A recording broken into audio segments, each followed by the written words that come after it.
my goodness, Scorekeepers, we are back again. It is time for another episode of The Score, your favorite podcast all about classical music and opera and pop culture and the arts from the perspective of three Black queer administrators. As always, I am Rocky Jones, and I'm here with my two fabulous co-hosts. First and foremost, the wonderful, the luminescent, the radiant Paige Reynolds, Iawo Inawale. Hello, Paige. Hey, luminescent. I like that one. You light up every room you go into. You know Aw, it. shucks. How has your week been? It's been good. It's been good. You know what? Let me give you a little nugget. Luminescent is fitting because the name Inawale means fire enters the house. Oh, well, see, there you go. In Yoruba. You should put that in your Insta bio. Oh, luminescent. You're right. You're right. That's the new tagline. I'm just saying. You know what? I should get into branding. Shoot. And here by the numbers is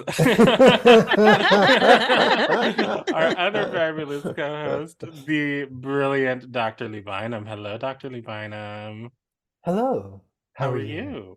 Oh, I'm well. Things are going just swimmingly out here in the Big Apple. Yeah. That's exciting. So now that you've been about a month into it, how are things at the new gig at Lincoln Center? Things are going well. Everyone is still on their best behavior, and I hope they remain there. That's where I like people. And this has, been an uncharacteristically warm and pleasant winter here in New York. We did get our first snow this past week, and a bunch of stuff closed, and it, was, I don't know, 4 inches, maybe 3-4 inches. And I remember laughing to myself, like, this isn't snow. This is nothing. Oh, that's cute. It was cute. I did take the day and not go into the office. I did work from home because while I thought it was cute, I know New Yorkers do not think 3 inches of snow is cute. And people in New York get quite ugly when it is either snowing or raining or too hot or windy or too cold. Yeah, just all of the above. New Yorkers don't like their weather patterns. Or when it's sunny and 70. Right, 75 degrees, perfectly sunny, and everybody's still grouchy about that. But yeah, we've been having a very nice time. So far, so good, I will say. Good. And everyone's outfits are matching, and I've seen a lot of clothes on point since I've come back. That has been a treat. I had forgotten that people do fashions here, even when they're not doing anything. Like a lot of people will, still put on their finest feathers, full face of makeup, 6-inch heels to go to the drugstore just because that is what we're doing on a given day, and I'm not mad at it. Not participating in it, but also not mad at it. I always had this like vision when I was in high school of like going to college and like people like shuffling into their morning classes in their pajamas and stuff like that. I only did that but one time in September at Columbia, and everyone looked at me like I was crazy. And I was like, okay, so I guess I'm gonna have to get up a little bit earlier and put together an outfit. As one who went to Howard University, I completely understand. It is also the mecca of not just education, but fashion. Looks. Yes. Okay, a designer bag and shoes tiptoeing across the yard to your class. I don't know that sweatpants, pajamas, messy hair look. Yeah, that's never been my narrative. I think there's something about going to school in a big city that really does shift, like that piece of it, because there's a whole life that happens outside of campus, right? Like you're not dependent on the quad to define your entire existence. I mean, that's what I attribute it to anyway. Well, it's strange because like Colombia does have a quad. So I was just kind of thinking like, oh, maybe there's quad culture, like, with like low summers and all of those weird I mean, we had our institutions. But like yeah, no, it was not the case. I learned that real quick. And it was so surprising because I got most stylish in high school in the senior yearbook. So you would think I would know better. We're like, ooh, I am now a little fish in a big pond. Yes, a big, very stylish pond. Columbia said, "You're gonna learn today." Mommy, I need money for leather pants. It's the early aughts. Well, I remember when that H&M opened around maybe like on 125th. Oh, honey, I lived at the H&M. Oh, when I tell you, the one on, I think it's the one on Fifth Avenue, and that green jacket that is in that picture of me when I'm singing in the band. That's H&M. Oh, I lived at H&M. Oh my god. Oh yeah. On my little. It was very much like, oh girl, we're going to what this weekend? Okay, we're gonna run to H&M. The Forever 21 is just a block away right next to it, so we'll go there if we don't find nothing. Oh, it's imported from Sweden. It's giving you European fashion style. Yes. Oh no, it disintegrated in the washing machine. Oh well. It was $4. That's okay. Right. You got one good use out of it, Yeah. So. I was seen for one night. I got my pictures, I got some numbers, and so it was worth it. Unless H&M wants to sponsor this, in which case they are beautiful clothes of the highest quality.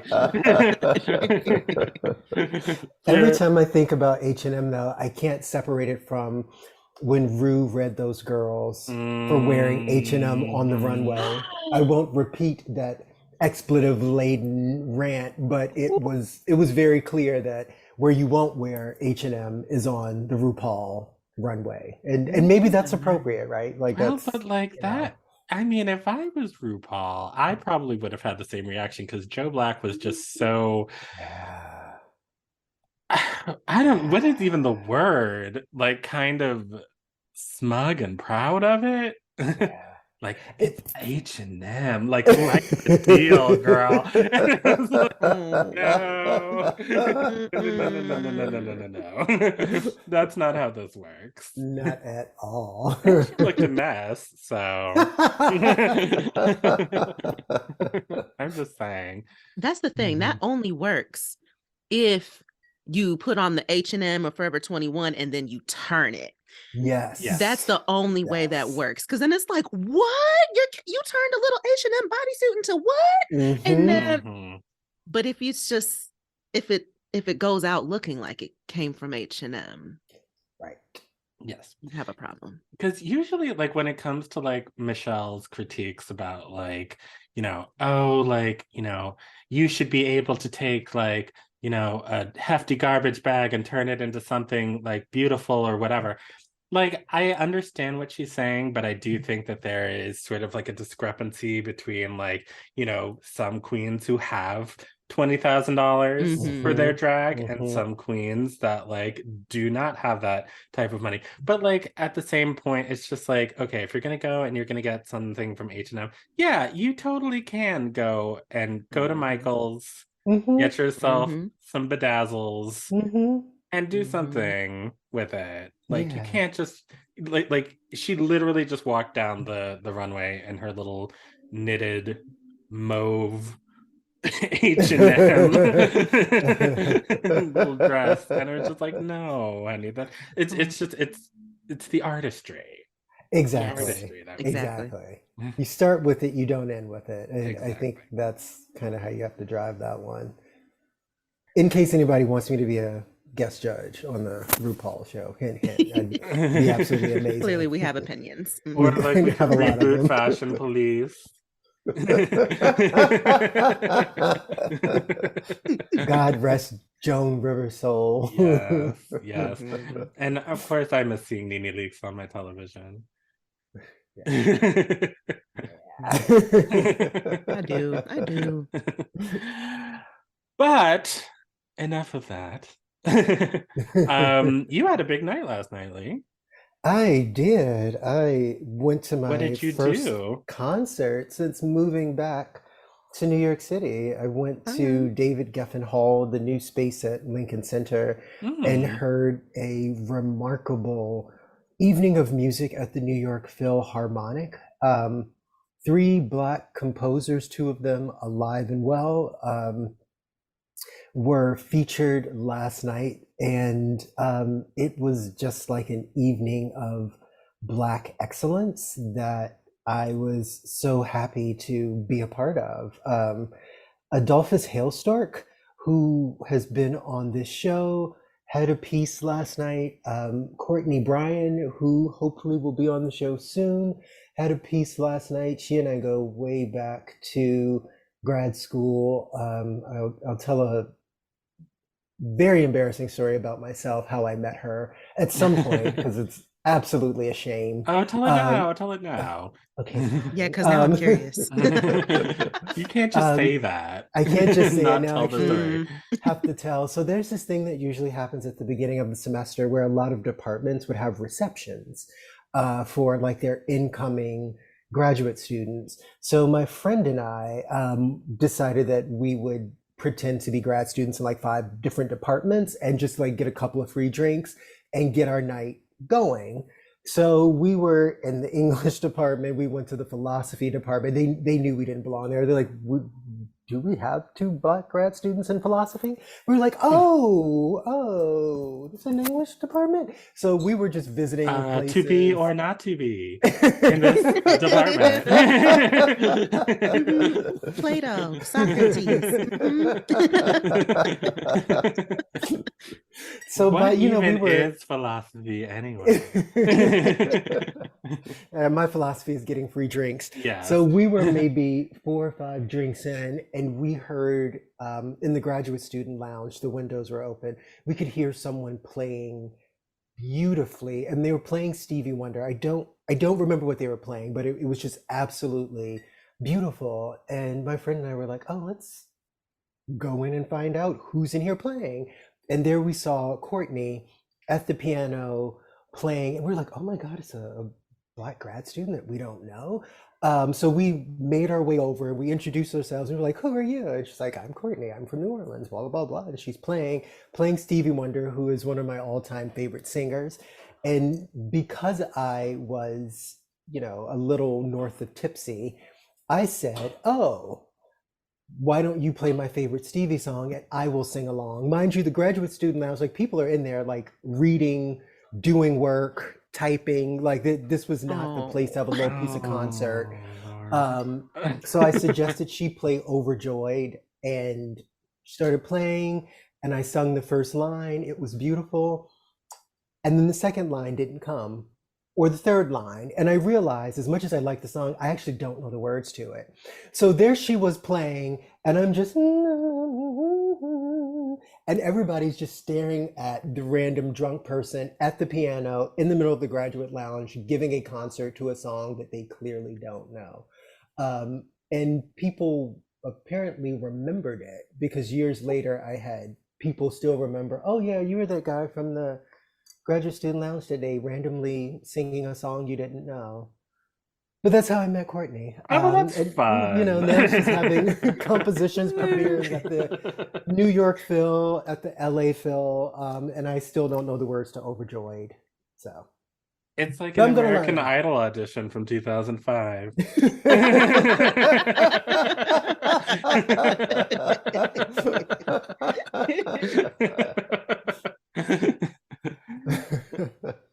Oh, well, that's fun. Well, I'm glad you all stayed friends. Yeah, despite that, right? Yeah.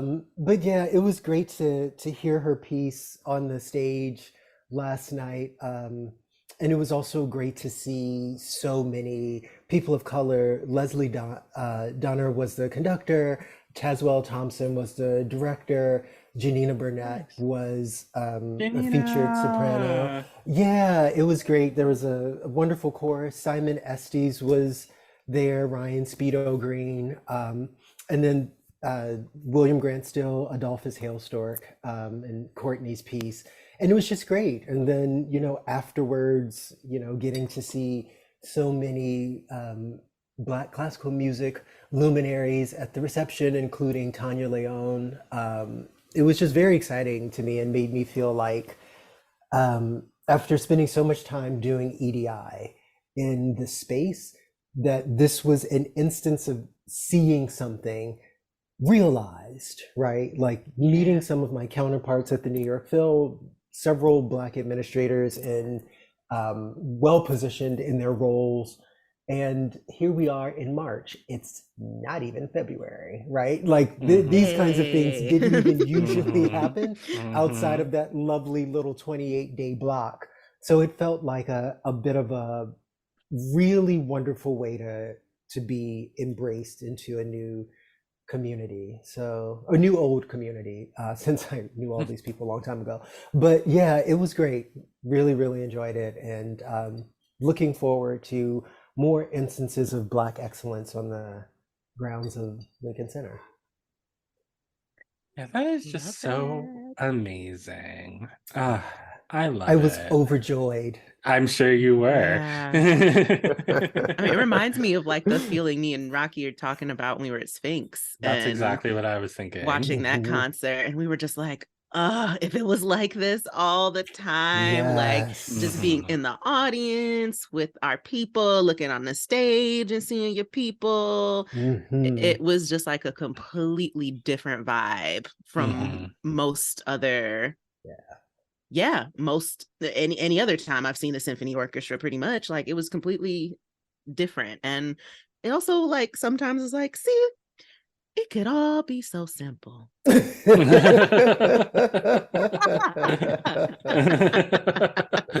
Just like hand it over, let us program the show, pick the composers, pick the directors, have all the brown and Black folks on stage, stop worrying about the quality. It's gonna be a great time. We're gonna do amazing because we have been taught that we have to live and breathe excellence all the time. So of course it's gonna be great. Don't worry about it. Just hand it over. And see what happens.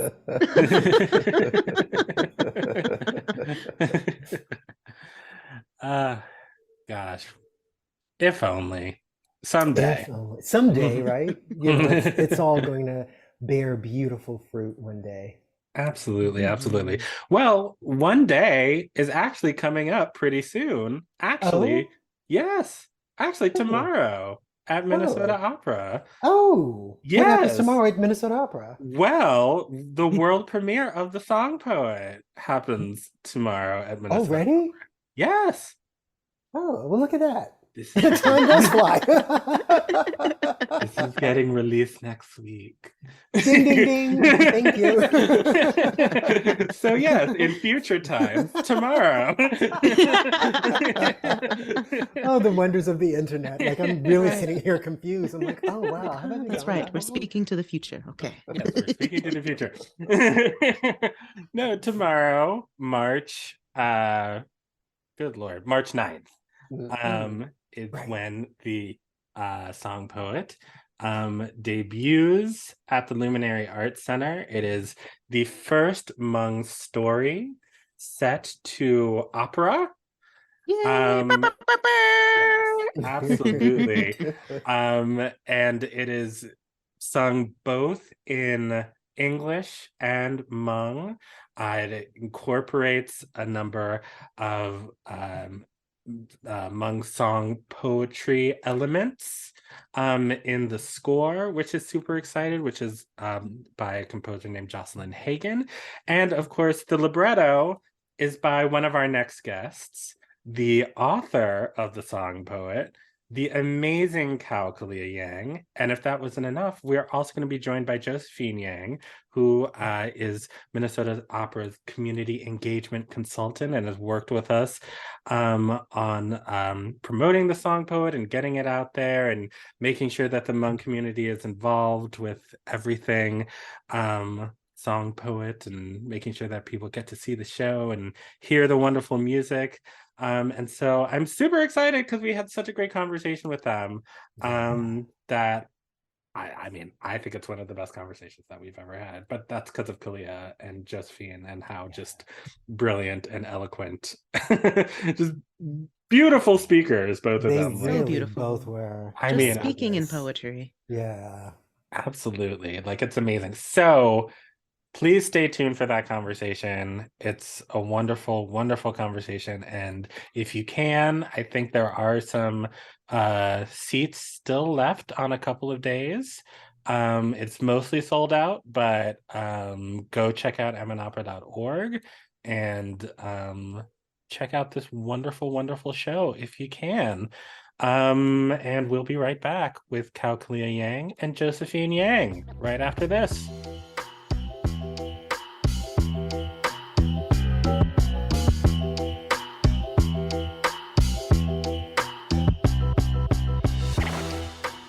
All right, everybody, we are back. We are so excited to have our next two guests on the show today. And we're so excited in particular because tomorrow a huge momentous event is happening at the Luminary Arts Center in Minneapolis, an event that is literally years and years in the making. And that is the opening finally of The Song Poet, the first Hmong story adapted for the operatic stage. St. Paul writer Kao Kalia Yang's memoir, The Song Poet, comes to life in this world premiere opera, and it tells the story of her family and her song poet father as war drives them from the mountains of Laos into a Thai refugee camp and ultimately onto the challenging world of life as refugees here in the United States. With his poetry, Kalia's father inspires hope in his family, polishing their reality so that they might shine. It's an incredibly powerful, moving, beautiful story. Can't wait for everyone to see it come to life. And we have two incredible guests here to talk about The Song Poet, to talk about Hmong history and culture here in the Twin Cities. First, we have Kao Kalia herself. Kao Kalia Yang is a Hmong-American writer, the author of the memoirs The Late Homecomer, a Hmong family memoir, The Song Poet, and Somewhere in the Unknown World. She's also written the children's book A Map into the World, The Shared Room, The Most Beautiful Thing, Yang Warriors, and From the Tops of the Trees. She's co-edited the groundbreaking collection, What God is Honored Here, Writings on Miscarriage and Infant Loss by and for Native Women and Women of Color. And of course, she wrote the libretto for The Song Poet, which, like I said, premieres tomorrow. Her work has been recognized by so many organizations, the National Endowment for the Arts, the National Book Critics Circle Award, the Chautauqua Prize, the Penn USA Literary Awards, the Dayton's Literary Peace Prize, so many other organizations, the Asian Pacific American Award for Literature, and 4 Minnesota Book Awards. She's also the recipient of the Sally Award from the Ordway Center for the Performing Arts for Social Impact, and the A.P. Anderson Award for her significant contributions to the cultural and artistic life of Minnesota. And as if that's not enough, she's also a teacher and a public speaker. So Kalia, we are so excited to have you on the show. Welcome to The Score. Thank you so much for having me. Of And course, that of was course. like a long introduction, Rocky. I'm gonna have to relook at the language of that introduction. Well, we like to give everyone their flowers. So we like to read the whole thing to make sure everybody knows, because it's like you get that respect. But if that's not all, we are also joined by our friend and colleague, Josephine Yang.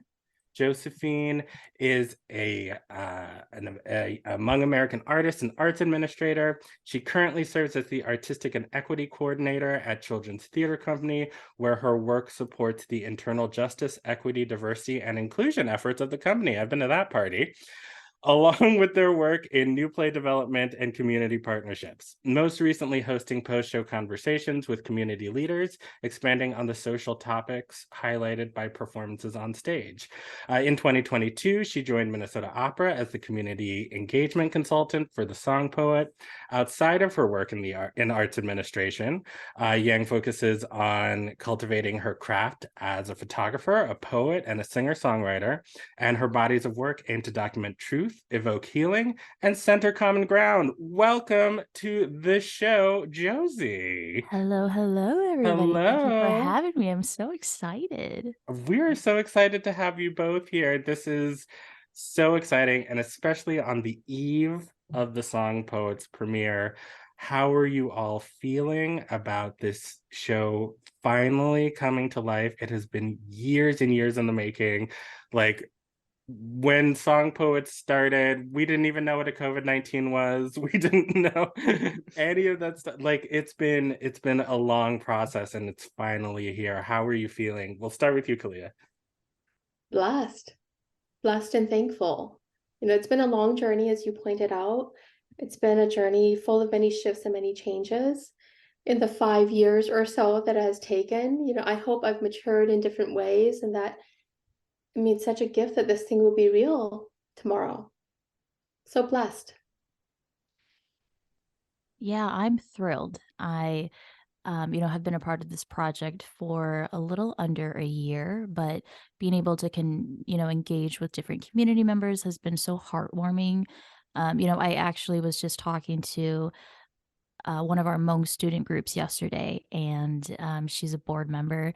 And shout out to Kao HSA. And she was just talking about how excited she was to see herself represented on stage. And she was talking about how her and her board were just so grateful and excited to see a story that they would have never expected to see.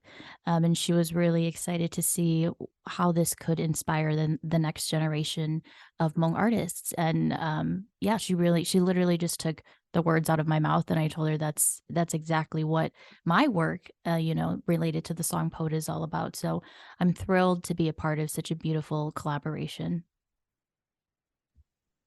I think, like, we've alluded to the twists and turns of the process, and all the unexpected changes or shifts. And I wonder, like, if you could talk a little bit about what that process has been like from your two different vantage points.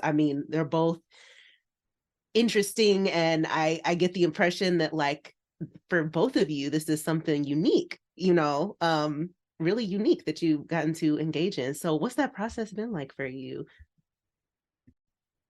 For me, it's been such, it began as a youth opera, and you're right, this is a unique experience for me. I'm a writer of books for children and adults. The world of opera is a world that has not been accessible to so many people like me. And I'm here speaking as a new immigrant, a new American, a refugee of war, but also somebody who grew up with a very limited income. And so whenever I started going, I think I went to my first opera at Carleton College in the trio program. We had my wonderful, beautiful mentor, Retta Turner, took us so that we would know opera. And I remember getting all dressed up in my junior year of college and going, and then promptly sitting down and falling asleep. And when I went to graduate school, I was in New York City. And so, of course, there was the Met, and we took advantage of the student tickets, my roommates and I, but the same thing happened. I would sit there, the music would start swelling, and I would knock out. So when the opportunity came, I was so keen that it would be something entirely new, entirely different. My role in the project was, I wrote the book, and I was going to serve kind of like an auxiliary consultant, perhaps. But it's shifted. I became, of course, the librettist. The thing became a bigger thing. Instead of just a youth opera, it became a main stage production. And of course, this is, Lee Bynum is here, and Lee has been a champion of the work, as well as others in the company.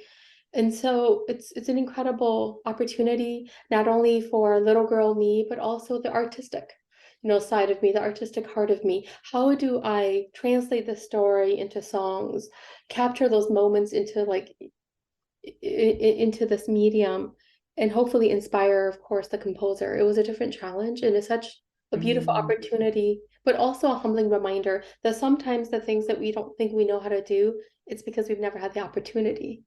Like human beings are learners. This is why we're all here. We've learned different things in and out of our, the normal realm of our being. And so in that way, it's really empowered me personally. But even more importantly, I hope that it shows like Josie and these younger artists that given the opportunity, we can do the things we never imagined for ourselves and be part of things that are way bigger than ourselves. Elia, it is so hard to follow you. You are such an eloquent speaker and you speak in poetry, which I love. um, it's been a calling it's been a calling to come back home for me. That's the best way I can say it. It's been such a beautiful opportunity to professionally be pushed to reconnect back to my roots and to my heritage in a way that I've yet to have the opportunity to do. It's really pushed me to rediscover historically just information about our people and where we come from. That was really important to me because I felt like if I was to be the consultant and the face essentially for our community in this project, I really wanted to show up correct. And it was such a beautiful responsibility, and I didn't want to take it lightly. And so I think for me, my vantage point has just been, really ensuring that while I'm extremely familiar with the Hmong-American perspective, and an experience as a 30-year-old millennial in America, I really needed to rediscover the lens and the story of our Hmong people, from a multi-generational lens, expanded from my personal lived experiences and the conversations that I've had with different people in my life, with my parents, with my younger siblings, with some elders. So it's been a really beautiful calling back to home. Yeah. Paige, and I'll just add this little bit because it's so beautifully aligned. When I first became a writer, it was because I was writing love letters to my grandma who had died, and my father came into the room and he said, "What are you doing?" And I told him, "Writing love letters." And my dad said to me, "If you dream in the right direction, the dreamer never wakes up. The dream grows bigger and bigger." And that is so much the story of the song poet and our relationship with the Minnesota Opera. It's gotten bigger and bigger. That's gorgeous. Yeah. I have so many questions for the two of you, but maybe we can start with what has sort of emerged as being the most significant opportunity for me with being a small part of bringing this opera to the stage has been the timing of it, right? And like really thinking about what it means to be doing this piece right now when we have seen this really unfortunate reemergence of anti-Asian American, and a perhaps more generally xenophobic flair of violence, right? Violent language, violent imagery, and physical violence as well. Has there been something about the timing of this that has represented a significant opportunity for either of you? That's a wonderful question, Lee. And Josie, this time I'll let you go first. Would you like to go first? Sure. Thanks, Kayla. You know, I was still thinking on it because it's a heavy but important question. So, um, I would say for myself, I think it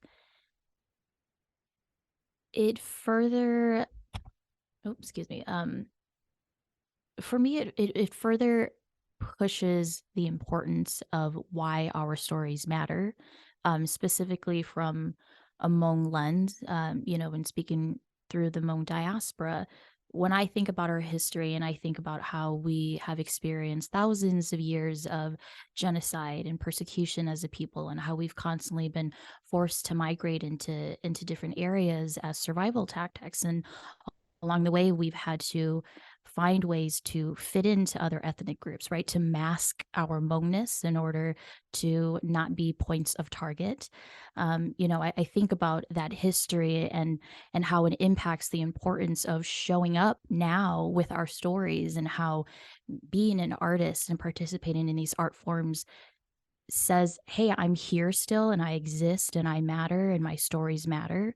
And so I think about that weight that I carry when participating in this type of work. And I think about that layered with the timing in which this is coming out, and the anti-Asian, hate narratives that are also in existence. And for me, it further just pushes the importance of why our stories matter. It further pushes the resilience I think we have as a people, which I think is, which I think can be spread across multiple communities. But I think specifically, speaking through the Hmong and Asian lens, um, I think to have this story on this platform with the Minnesota Opera, I hope it also shows, communities outside of our Hmong community that, hey, we're here, and, whatever is thrown our way, we've we've we've been through some things, and and we're always going to find a way to come out top, and we're always going to find a way to remain true to ourselves and our culture. And I think for me, it's a beautiful, it's a beautiful mesh of taking what can be, of taking the ugly, and still finding a way to push through with beauty and connection, if that makes sense. It does, and it's so beautiful, Josie. For me, I think about it two ways, Lee. We live in a world that is continually at war. There are all kinds of wars across the landscape of this nation and then the landscape of the world. We live in a world that is creating more and more refugees all the time. This is a Hmong story, but it's very much a story of refugees as well. And Minnesota, surprisingly to so many, is home to more refugees per capita than any other state in the nation. Not high up in diversity, but refugees. And I think it puts an important and necessary spotlight. Minnesota is very, in my mind anyway, the heart of America, the heartland, right? You stretch your arms wide, we're somewhere near the middle.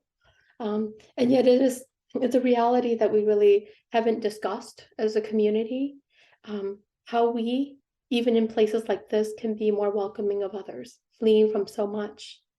So that's one piece of it. And then the other piece of it that I think is so important, when I sat through auditions particularly, was to see the spread of Asians and Asian Americans, Asians from around the world and Asian Americans auditioning for these roles. I'm not from the world of opera, but I know enough about the politics of the arts to understand that there aren't that many roles, beautifully whole, respectful, dignified roles for Asian Americans and Asians in opera. Immediately, of course, from where I'm positioned, you think about Madame Butterfly and the travesty of that representation. And so, in so many ways, it allows for a collaborative stance on the stage that I think is so beautiful. I don't know how many people in the audience will be able to identify, oh, MG, that is a lot of Asians from many different countries and cultures on stage. But that is one of the gifts of this process, especially, I think, and you're right, Lee, the timing. That kind of stance, the term Asian American itself emerged out of this activist mode of understanding that no matter where we come from, when people look at us, they often see the same thing, or there is so much unseen. And so that for me is really beautiful and optimistic, and I brought in Minnesota as this, home of refugees, but Minnesota is also the state that killed George Floyd. It is the state that just killed last week a 65-year-old Hmong elder that couldn't speak English and was unable to hear. And so that violence, I think it forces a kind of internal reflection. Who are we and what do we want to be? And this is Minnesota specific, but it's also so American. You know, we've heard more about wars because of what's happening in Europe than we've heard in years about all of these refugees coming out and what's happening. And all of us on this show know exactly why, because America is a racist nation. And so I'm hoping that the show, while it is about Hmong people and refugees, that it forces a kind of reflection, internal reflection. You know, I always rest on the words of my elders, and my grandma always said that the seed of change would be inspiration, that it could never be force. And so I'm hoping, desperately hoping, that this production will allow for that kind of inspiration to grow in the hearts of those who get to see it, who get to be a part of it. Wow, that's beautiful. You know, so a few months ago, we have a series of lectures that we do here at Minnesota Opera called Creative Disruptions, that was conceived by our very own Paige Reynolds, and currently is being curated and run by the friend of the show, Frankie Charles, and Samuel Phillips, of course. And Josie, you came and you talked to us a few months ago about you know, Hmong history and culture, especially here in the Twin Cities. And so I rewatched it a couple of days ago because I wanted to get myself in the headspace for this conversation. And you know, listening to you speak about it again, you know, I was just struck by so many of the things that, you know, we've talked about already, sort of the resilience, the strength, survival, community. And it seems to me that the song poet really, really just embodies all of that, all of those values. And so for anyone who is unfamiliar for some reason with the story of the song poet and your family, Kalia, can you just sort of give our listeners just a little taste of the story and how it came to be? Oh, delighted. So the story emerged as an idea, and it was an idea that I came into suddenly. My dad and 14 of his fellow co-workers in this factory were let go because they worked the night shift, and everybody on the night shift was being asked to run 3 or 4 machines, while all the people on the day shift only were asked to run 1 machine. And so they went to their supervisor and they said, "Can we talk about workplace safety?" The supervisor said, "I can replace you. If you want your jobs, then you go back to your stations." You know, and all of the men, my father included, knew that it wasn't going to be about race. They understood keenly that it was the Hmong men who had been asked to eat the hot dogs that fell on the ground on Employee Appreciation Day. Not the white people, the Hmong men who were asked to eat those hot dogs. But they wanted to talk about workplace safety. But the supervisor told them that they were replaceable and that they should go back to their stations. And my father and these men walked out. They walked out of their job hoping for a conversation. Letters arrived in the mail saying, "You have purposely walked out on your jobs. If you don't return by tomorrow, then your positions are going to be given to someone else and you will be terminated. You don't qualify for unemployment." So this is like 2012, Rocky. And I was then, of course, I had written 1 book and I was thinking about the second book.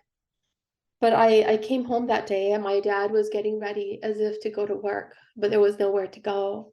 My father, because he has type 2 diabetes, and he had been the main insurance carrier in our house, without the job, there'd be no health insurance. So he was spacing out his medications. So his eyes got redder and redder and redder.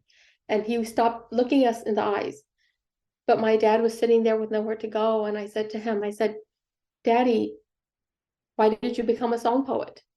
Out of the blue, I asked. He looked briefly at me, looked away again at the grass waving in the field, and he said, "When I was young, there were few people to say beautiful things to me. My father died when I was 2. Your grandmother had 9 children to feed with a garden hoe the size of a palm. She went to the fields to feed us. I used to go from the house of one neighbor to the next, listening for the beautiful things that they had to say to each other.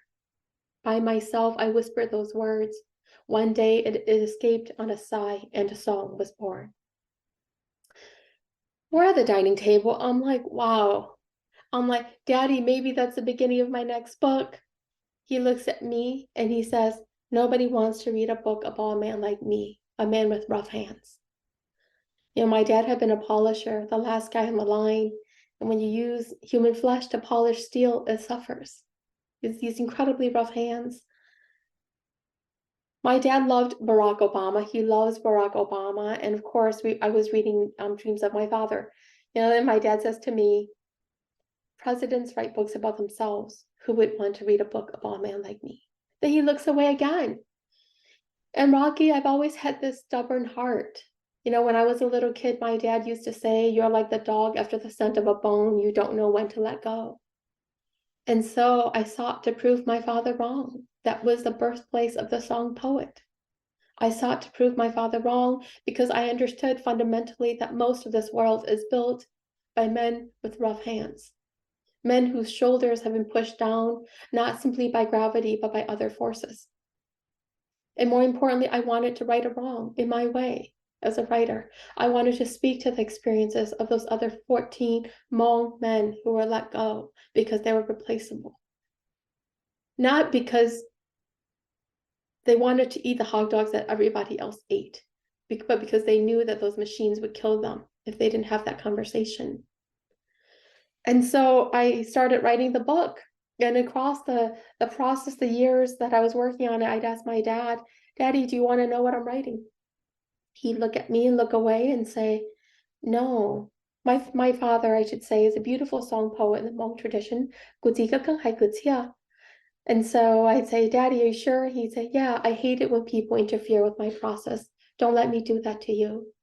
And then he'd laugh and he'd say, so much great art has died in talk. Don't do that to yourself. And so I'd written this book. And my dad, on the night that it came out, we were at the University of Minnesota History and Immigrant Center, and we launched it in front of 300 people. And my dad sat there and he wept, Rocky. And I couldn't look at him because every time I did, the words would get all choked up and they wouldn't come out. And so the whole night, I was the one who avoided my father's eyes. And afterward, in the car on the way home, I said, Daddy, how was it? He looked at me and he said, you got it right. No matter what happens to this book, you got it right and you have me. So that's the story of the song Poet.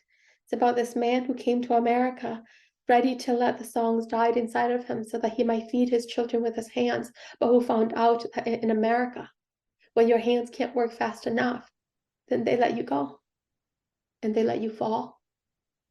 And sometimes you wait for those you love, you wait for those young hands you've been feeding to pull you up. It was my effort to pull up my dad. Oh my goodness, I was not expecting to be tearing up this morning. My gosh, I should call my dad. Thank you so much, Kalia, for that. That's beautiful.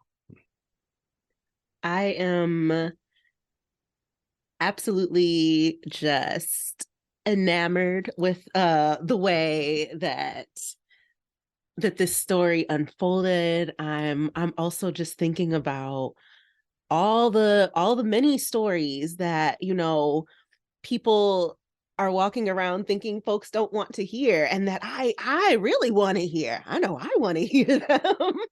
And I am really curious to hear from both of you. And I think it would be a gift to our listeners if you could also just say more about what the Hmong community in St. Paul and the Twin Cities is like. Like, how do you experience it growing up here? Like, I, as a occasional guest visitor, have my experiences of the culture, the warmth, the community. But yeah, could you describe it for our listeners? Like, what's it like here? I would say the Hmong community in the metro area, Paige, is diverse and beautiful. There's so much culture and richness, and I think our Hmong people, while I often say that we wear our hearts on our sleeves, and even though we may not have necessarily grown up in a culture where vocalizing your emotions is the norm, we are such an open people, whether it is the gatherings of our celebrations, be it a large wedding that's happening, a large celebration, we're always welcoming of everybody around us, and there's always more than enough food, and there's always the invitation to bring your friends, and to share our culture and our community with them. I think where sometimes if you're unfamiliar with the Hmong community, can feel like a quiet community, and one that needs to be sought out. But I think, we have really impacted St. Paul in Minneapolis in very important and historical ways. When our Hmong community first immigrated to Minnesota, we made up a large portion of the farmers market, bringing our fresh produce and bringing our skills in and reviving that scene actually within the city. And we make up a good portion of business owners and educators. And we've been here for some time where we have individuals like Kao Kalia and myself finding ourselves in these platforms and these institutions where we're starting to be able to expand our stories to people who may not have ever heard of us, and our history, our very integrated intrinsic history, specifically with America, and even the reason why we resettled here in the first place. But I think, if you are unfamiliar with the Hmong people and our culture, I always invite people to seek us out, because I don't think that you'll find that by being curious about us and by wanting to learn more about us, that people are going to shut you out. I think it will actually be the complete opposite. I love that, Josie. We have a saying in the community, the house may be little, but the heart is big. And I think that is so true of the spirit of Hmongness that I know too, growing up in these cities. So I was 6 years old and my family came here as refugees of war. And then we were the biggest wave of Hmong people to come into the country. The newspapers here said that if the Hmong could be integrated into American society, then anybody could, because we were the most primitive, and here I quote, primitive people to have entered the country. If you look at the census, they will say that we are the most linguistically isolated group in America and among the poorest. If you look, though, at educational attainment, particularly among women and girls, we're one of the fastest moving group across the board.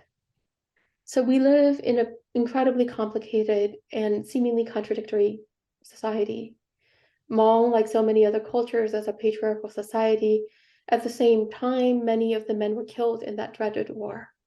In the war, in the secret war in Laos, a third of the men were killed. And when I say men, there were 10, 11, and 12, and 13. If you go Google boy soldiers, photos of Hmong boys in American boots will be holding up guns all over. Most of the men and the boys have been killed. And so in my family, for example, was my grandma who raised 9 children, 7 of whom were boys into men. And growing up, no matter what the culture outside was telling me about the men in my community, I'd see my Uncle Ung walking like a mother duck, his children like ducklings. They'd all been trained by a woman on how to be in the world. In my family, there were stories of when I was born, how my older sister cried from my mother's breast to silence her. My father held the baby up so that she could suckle from his own breast to quiet her so she could fall into sleep. These are like some of the truths that govern the world that I know. In my family, and this is not just mine, across my aunts and uncles, the women hold the money. Like if you have a school field trip, you don't go to your dad, you go to your mom because she has the money. You're like, Mom, I'm going here. Can you find $5 for Ordway tickets? So in that way, I think there's a lot of stereotypes that govern my community, but they don't pan out if you look intimately into the houses and the homes of folk. As a woman, and here I speak as somebody who's like 12 years older than Josie. If Josie's 30, I'm like a proud 42. I was the first in my family to go away for college. I went to Carleton College and to sleep on campus, and it was 45 minutes. It's 45 minutes south of the Twin Cities. But for my family, it could have been the world. And then I went on, of all things, not to become a doctor or a lawyer, these things that are cross generations of Americans, immigrant families, or the hope for expectations. I went to New York City to become a writer. In that way, And I remember having this conversation with my parents, and I think it's so illustrative of the conversations that go on across so many different communities. I was so scared because I was going to tell them that I was not going to become a doctor, this hoped for thing. My sister, who had won the North End Elementary School Spelling Bee in 3rd grade, was going to become a lawyer because we thought she was the one who was good with words. But I wanted to become a writer. My grandma had died. Her big fear was that she'd be forgotten. And I wanted to tell her all the ways in which I would never forget her. And I remember having this conversation around a rickety table on the east side of St. Paul. And my dad, whenever my dad's worried, his thumbs start moving like this. And they're moving faster and faster and faster. But my mom is sitting there, and I share this thing in my heart. I say, Mom and Dad, I'm going to become a writer, not a doctor. And my mom says, I'm not surprised. After everything, she says, I'm not surprised. You've always loved stories. My dad, he stops his hands and he looks at me and he says, who am I to stand in your way? If the sky I lived under could fall on me, if the earth that I walk on can throw me off, who am I to stand in your way? This thing that I've been so worried about, all of a sudden I could see it. And I think that is something that's so important, how incredibly adaptive and progressive Hmong folk are. Often people want to cast our elders into the traditional, but how could they have survived if they'd only been there? We are a people without a country. Yeah. We look at each other, and I see Josie is Hmong and Josie sees that I'm Hmong, and somehow we remain a people, despite the fact that no map in the world has Hmong land anywhere on it. It is this mountain we have in our hearts that we climb, and we climb to be together. We climb to be one people. I think that's an incredibly scary thing from a political perspective in a world so profoundly enamored with nation states and boundaries and borders. What does it mean if you have a people who can be a people unto themselves with no land of their own? And so we are like this threat as well, this philosophical, political threat. And I think that explains so much of how we've been written of by white folk predominantly, and how we are advertised to the rest of the world. Backwards, primitive, poor, uneducated, everything else. Ooh, that was powerful. And I think there's certainly quite a bit that definitely other people of color, other folks who've been refugees in this nation particularly, and had to deal with the nation states and borders that you speak of, and being rendered landless or placeless by, the powers that be. It's resonating, Kalia. And it also resonates with me too, right? And as you were talking, Kalia, as Paige suggested, like I was definitely having all of these images of things that resonated personally with me, right? As we think about Black History Month just having passed and what it means for us to be a people from a lot of diverse places that have sort of been made into a people as a consequence of choices and actions that were not our own, right? And being displaced from land that we could call our own as well. I've been thinking a lot about the relationship between the Black community and the Hmong community, and what may be complicated and what may be shared about that relationship. And I would love to hear if either of you had any perspectives about it, because coming into the Twin Cities from a different place, it was something that I was making a lot of observations about, but I was making observations without a ton of context, right? So if there's any perspectives you can have, especially for our listeners who are not Twin Cities based, and maybe haven't really experienced what the relationship between those communities might look like. So I remember when we first came here, we lived in the housing projects, and these housing projects had been built after World War II for returning white soldiers from the war, essentially. But of course, they stood, and so when we came here, they welcomed a different kind of soldier into these housing projects. By the time the Hmong folk came, the white people were long gone, and there were a few Native families and Black families. And so my first neighbors and friends were Black and Native kids and other refugees, like Southeast Asian refugees, so Vietnamese. And then, of course, when we moved out of those refugees, we went to Section 8 housing and more low-income neighborhoods, and they continue to be my neighbors and my friends. And so in many ways, when I go to school, I'd see white people. But when I came home, there was like 1 or 2 white people in the neighborhood, maybe. And mostly they were scared of the rest of us. There was 1 or 2 kids who wanted to play, but mostly they were isolated.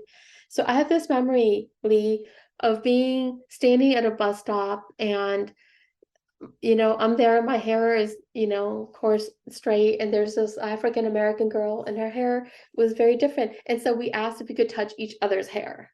And that's what we did. And we were touching each other's hair. And when this white bus driver came to pick us up, the bus driver was so, I could see so troubled by what we were doing, but there was such innocence and such beauty in that interaction.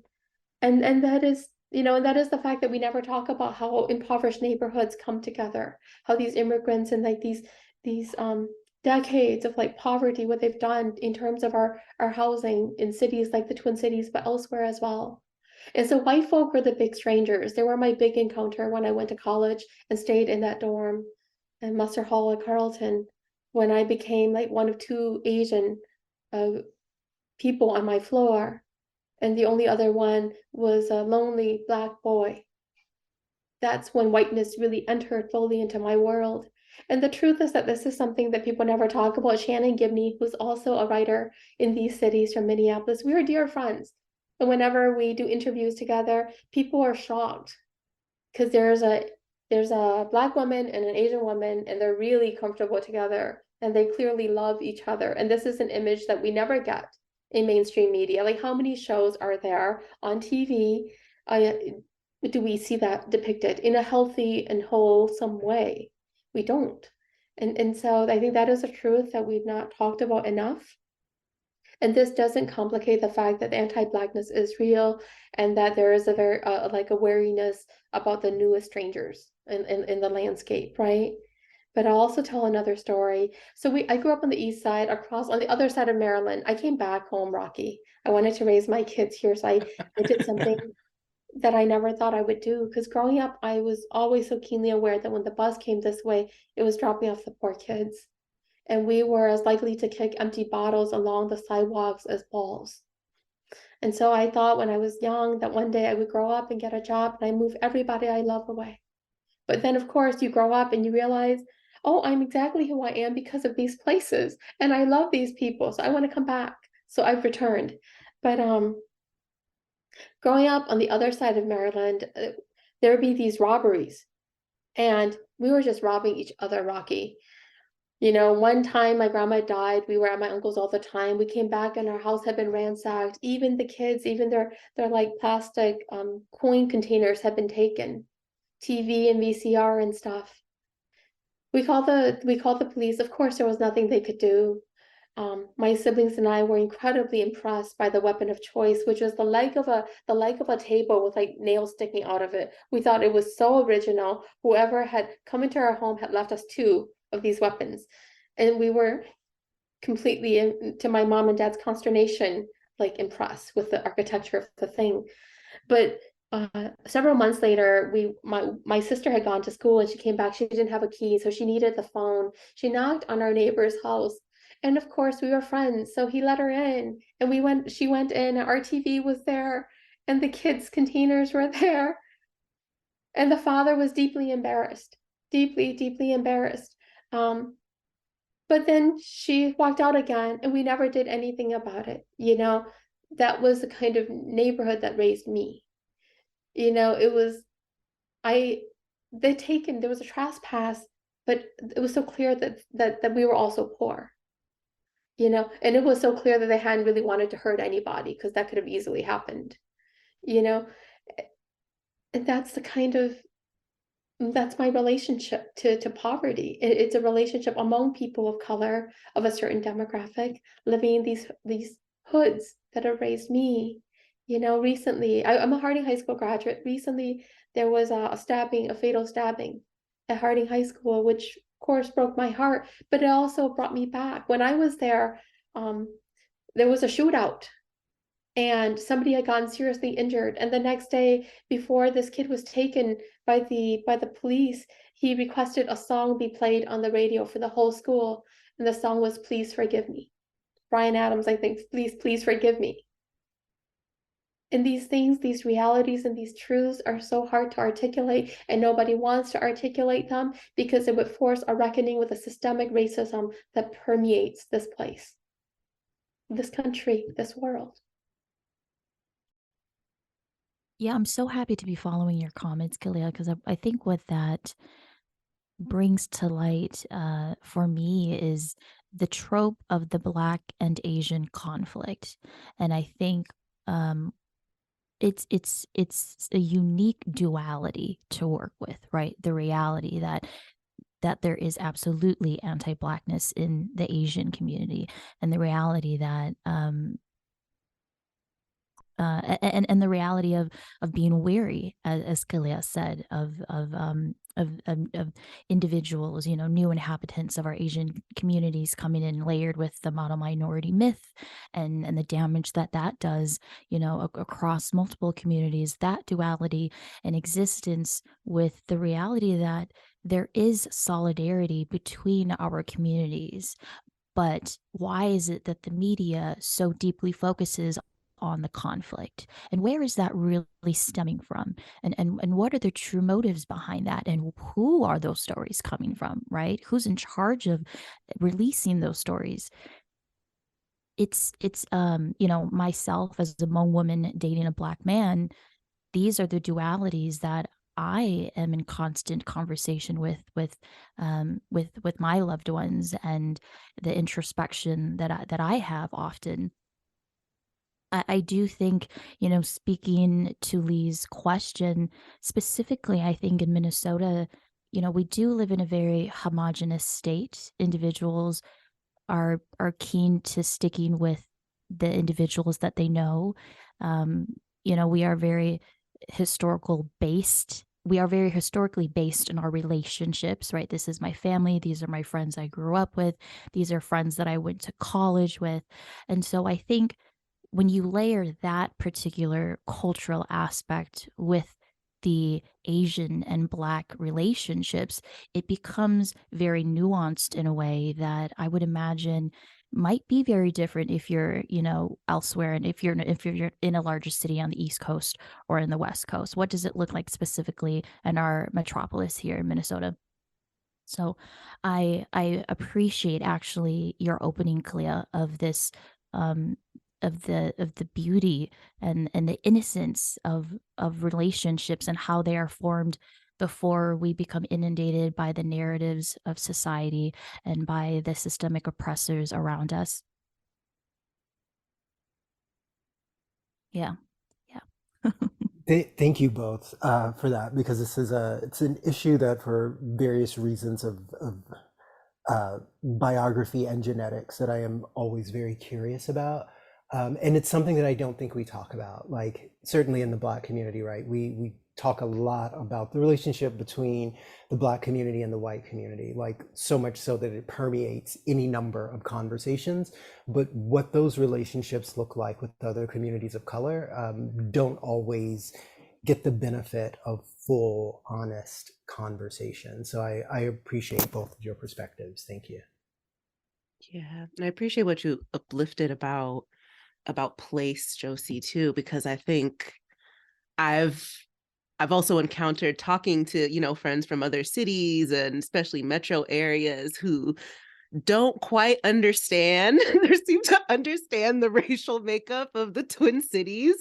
They're like, well, you seem to be in really close proximity to folks who are indigenous, who are East African, who are Hmong, or across the Asian diaspora. And people commented, especially, during the 2020 uprisings, they were like, I have never seen that many non-Black people out in the street after someone Black was murdered by police. And I was like, well, yeah, like you have to understand here that there's a certain like our class put our plush oppression, kind of puts us in much closer proximity to each other than I think other cities. And that's something that like I think might be unique to I think a lot of Midwest cities too. I'm from Detroit, and my dad talks about growing up with like a lot of folks who are Greek, who were like Eastern European, and yeah, they were neighbors. They played together. They grew up trying each other's foods and all of that. And it's like, yeah, that innocence that's there. And then there's a narrative that's created of division. Usually anti-Blackness is often the thing that's able to get in there, because this country's just built on it. But yeah, it's interesting. Absolutely, Paige. And just to extend off of your thoughts, I think it makes me think about why it is easier to rely on the tropes of conflict between these communities. Because when we're thinking about trauma and when we think about healing, right, when we stay in our trauma, when we stay in our trauma, it holds us back from healing. And I think when we focus on the solidarity between communities, what does that then highlight? Well, instead of highlighting the conflict amongst these communities and within these individuals, we're uplifting, right? We're uplifting the strength and the beauty and the intelligence and the abilities of Black people and of Asian people. And oh goodness, if we start focusing on the positives and if we start highlighting, the abilities of these communities rather than focusing on the negatives, again, how does that work within our systemic, how does that work within these systems, right? These systems of oppression. And what might that actually do to start shifting these power dynamics when we begin to focus on the power within these communities that systemically we've been trying to push down? So thank you for your thoughts on that, Paige. I just wanted to add that piece. Ashe. And I'll just include a story because I found it so heartwarming. One of the gifts of my work is that I get to travel quite a bit. And when I went to visit the fourth biggest Hmong community in the US, so this is Hickory, North Carolina, so the South. So so from the Midwest to the South, and I was so surprised to see that most Hmong funeral homes, because Hmong funerals are generally 3 days, 24 hours a day, and I'm a scaredy cat. And I think a lot of Hmong folk of my generation are as well. We have so many scary stories. We're haunted by so many things. But in the Deep South, what I discovered was that during Hmong funerals, it'd be a lot of Black folk coming to do the overnight shifts with them. Not white folk, but Black folk. I went in and I'm like, wow, what's going on here? And they're explaining to me because they know that so much of the Hmong community is so rich in superstition and like these fears. It was their Black neighbors who were coming and helping do the overnight shift. So they were playing games and, eating rice and beef stew. And it was something that because of the tropes of the South, because of, again, these tropes that we all grow up with, I was like, oh, that's so beautiful. And I'm like, just like up north. And again, there's so many of these communities living together, I think, across the US that we don't get access to and we don't talk about. These insider connections and relationships, these kind of foundational understandings. What does it mean when somebody we love dies? How do we say goodbye together? That's beautiful and also makes perfect sense because as soon as you said it, I was like, yeah, we have traditions of like sitting with the body overnight and yeah. Well, y'all, this has been such a beautiful conversation. I just looked at the clock and this just flew by because I'm just enjoying this conversation so much. I could talk to both of you all day long. But before we sign off, do both of you have things that are coming up? Where can people follow you if they want to learn more about your work and what's next for Kalia and Josie? Well, for myself, Josephine, if individuals want to follow my art, they can go to my website or my Instagram handles, Blink Artisan. My website is blinkartisan.com. So it's currently showing my photography journey. And in the future, I hope to share more of my poetry and, my process as a singer-songwriter as an expanded portfolio on that website as well. So holler. Nice. Absolutely. Right after this, Josie, I will visit your site. I'm so excited.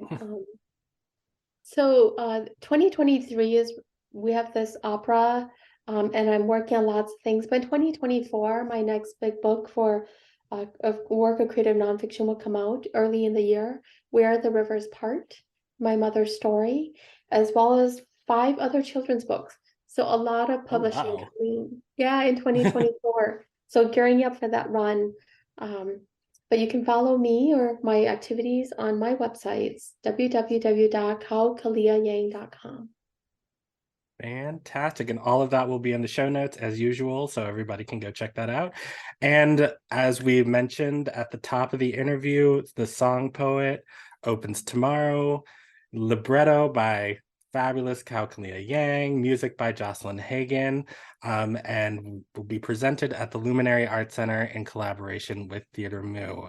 I think right now all of the tickets are sold out, but if you want to learn more about the show and if anything changes with that, please go visit mnopera.org. And I think stay tuned because there will be more opportunities to see the show later this summer and fall. So once again, Josephine Yang, Kao Kalia Yang, thank you so much for being here. And actually, funny story, Kalia and I just found out that we are neighbors. So this spring, when we are not under 12 feet of snow, you'll have to come over and have a drink in the garden. Well, everyone's invited. Thank you. And Rocky, you don't know this, but I've enjoyed your candy for numerous Halloweens now. Oh, okay, cool. Usually I'm down in the basement, so my husband handles that. Oh, well, please thank your husband for all the candies. I will. A generous house. A generous house. We do what we can. I mean, I feel like king size is the way to go, Wow. All right. Well, right. thank you all so much for being here, and we will be right back with Pure Black Joy. 我赚到. Thanks, everyone.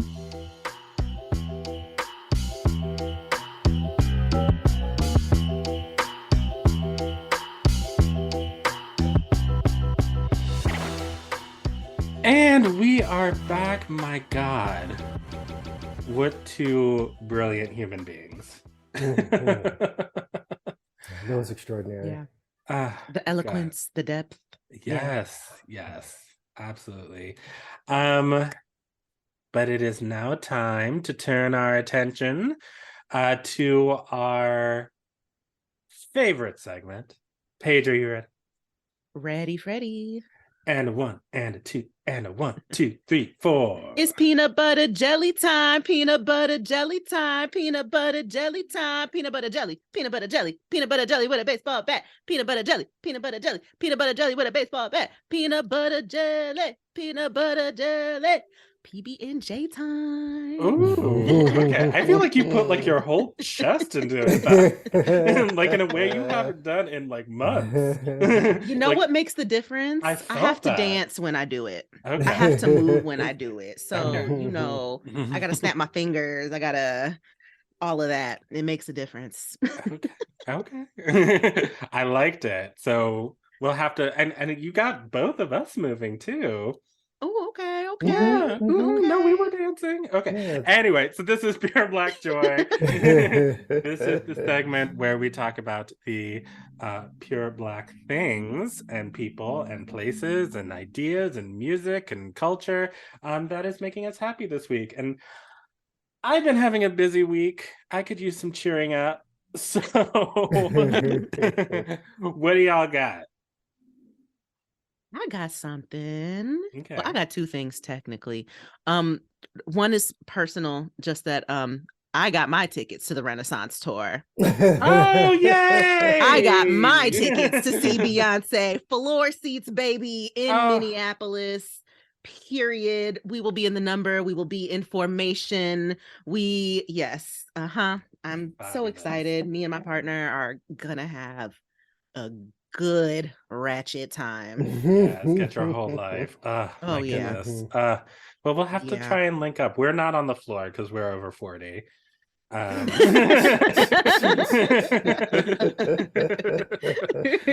perhaps before or after the show. Great. My plan is to maybe just be like so fly, right? And just so lit that they have to let us into Club Renaissance. Into the Club Renaissance sections. For those who don't know, Beyonce got a special little section of her stage that's like in the middle of the stage, and that's called Club Renaissance, with their own bar and their own little situation, and the stage goes around them. So Beyonce is gonna be dancing around you, and so my plan is just to, again, just be so fly. Also, I feel like this album is about Black, queer, trans joy, right? So I feel like they should just see us and be like, y'all should move up. Yes. Why not? Right? I'm keeping hope alive. But my actual pure Black joy is related. Just that I've been listening to a lot of like house and techno kind of music lately, and I'm really enjoying this radio show called Underground and Black. It is hosted by amazing DJ musician named Ash Lauren. She is from Detroit, is house head, techno head, knows like the history and all that, and really just made this show to uplift our presence in these music genres, not just our presence, but the fact that we created them. Hello. So Underground and Black has been giving me so much joy. I've just been putting it on in the background and dancing around as I do stuff, and feeling the house grooves, and she'll have different featured DJs and things like that who are also Black on the show. So if you want to check that out, try different type of music, I definitely recommend Underground and Black. It's been making me really happy. Sounds awesome. That's great. Well, Mr. Bynum. Well, Time Magazine just yesterday announced their Women of the Year. There were 12 women who were selected by Time, and two of them are two of our favorites on the show, Miss Quinta Brunson and Angela Evelyn Bassett. I cannot think of Angela people who Bassett deserve did the more.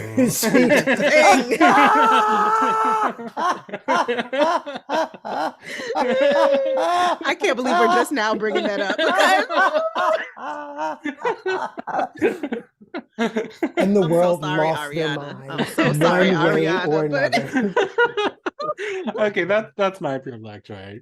By the way, Angela Bassett is a thing. Which tickled Angela too, right? So yes. She said when she won the NAACP award, right. She was like, I guess Angela Bassett is a thing.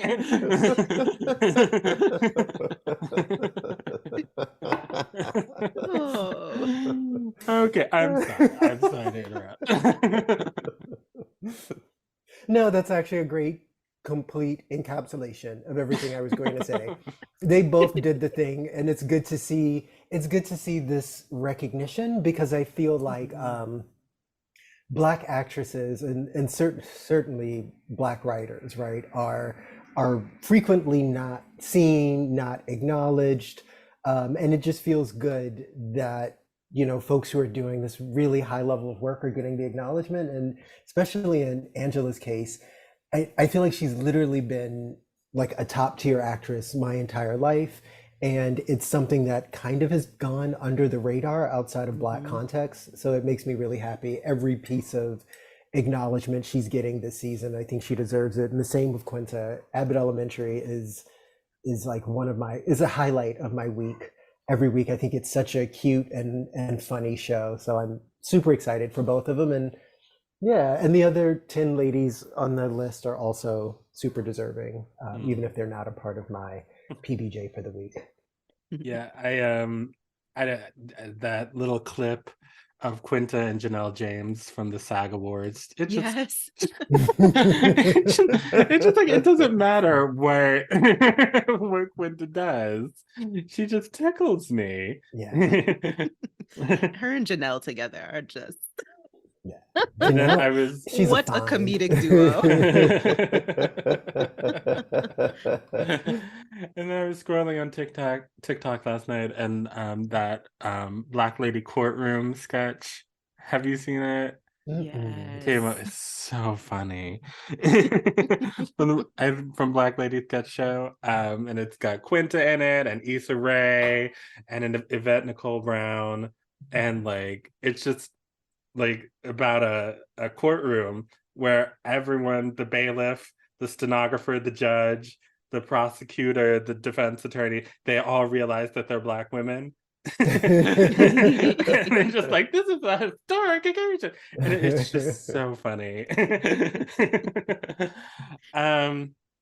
But I don't know, can my pure Black joy be shady? Is that allowed?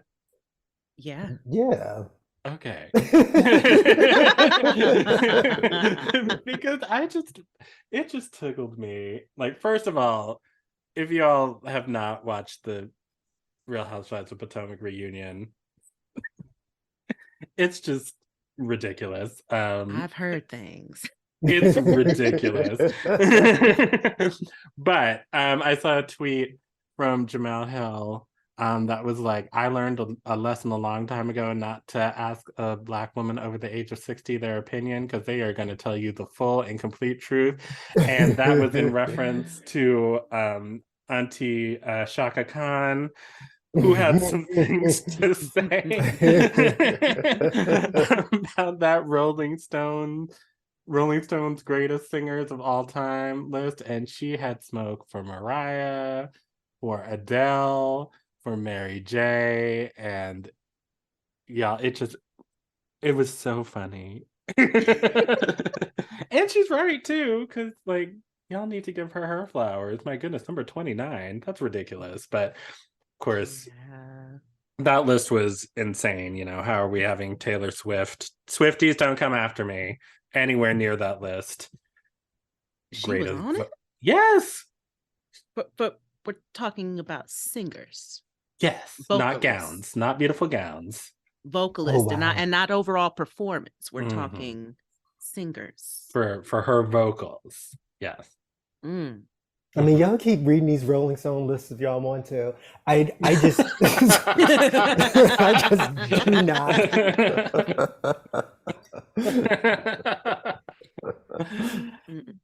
But shout out to Shaka Khan, because you are a legend, ma'am, Yes. and you deserve all the wonderful things in life, and you better get those Rolling Stone people.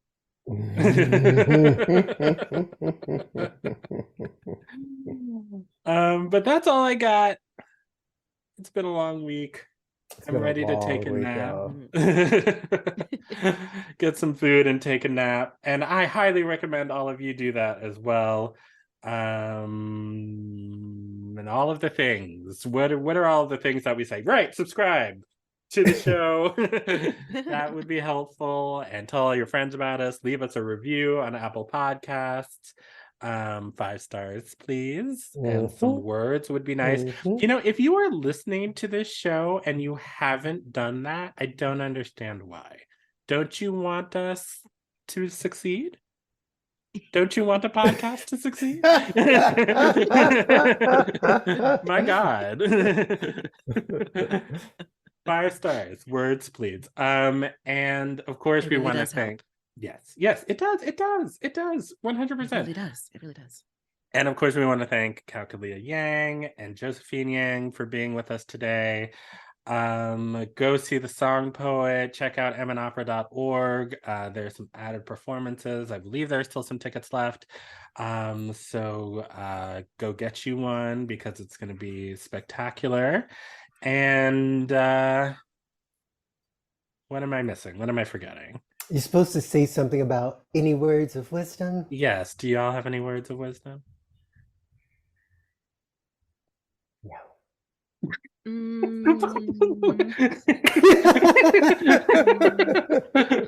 thought you. I do have something. I Okay. have something an important and timely.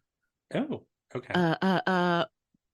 Respect trans folks. Yes. Protect trans kids. Yes. Yes.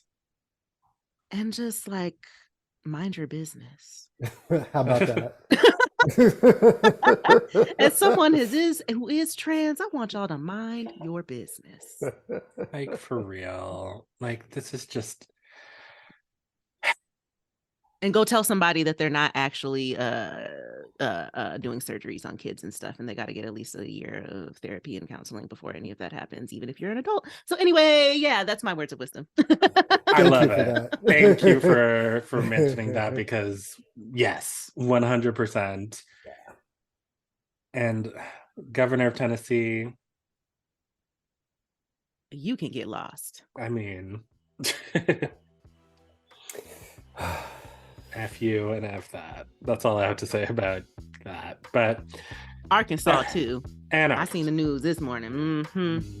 Probably a whole lot of. And a lot of states. other places. Yeah. Unfortunately. But yeah, protect trans folks, protect trans kids, and mind your business. Thank you, Paige. And we're gonna leave it there, because I think that's where we need to leave it. We will be back in 2 weeks, and we'll see you then. Bye, y'all.